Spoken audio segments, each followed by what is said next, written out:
James is an old friend for many of you. He's a founder of Logistic Capital Partners, and they have received an award.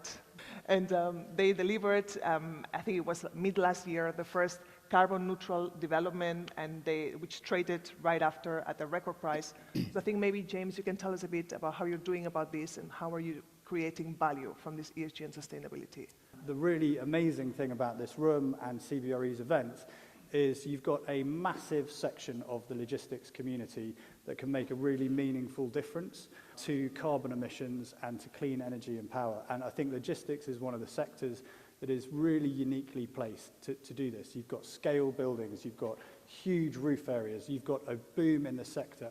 We're able to go a bit beyond the normal investment that we would make into warehouses. And this was in 2018, we started this process. And we ended up with a building, about 180,000 square meters across 2 buildings, developed as a pre-let, where we were able to include photovoltaic across the roof space of all of those buildings. And we also had ground heat source pumps as well to enhance the efficiency.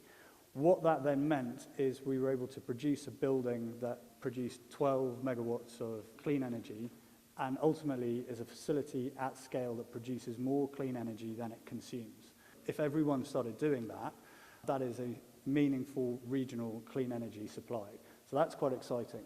The second building was certified embodied carbon neutral, and is the one that we claim is the first at scale to have that third-party accreditation. And we made an optional feature, that carbon neutrality, which in the end we got a premium price on the overall project.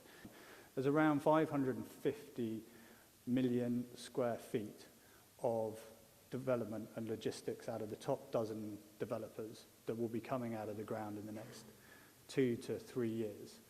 So if these types of features and carbon neutrality and carbon offsets can be incorporated into projects, that is a really meaningful difference that this room can make. For us, it's a real blend of what's pushing us to do it. In the first instance, that first project, that was not our first project, but that was a bit more of a light bulb moment in terms of we can produce more clean energy than the building consumes. Imagine if we could replicate that, and then your social conscience kicks in, and you can feel proud about what what we're doing as developers, as a sector, and as an industry. And I think that's a pretty motivating force. And then ultimately, it came down to commercial crunch in a hard-fought sales process, and we took the gamble, and it was a gamble, untested, unknown, and it paid off. So I think we want to spread that message that there is a yield premium for incorporating this.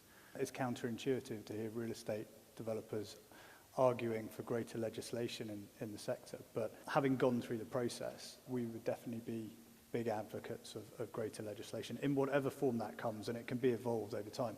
But essentially, more legislation means that it levels the playing field.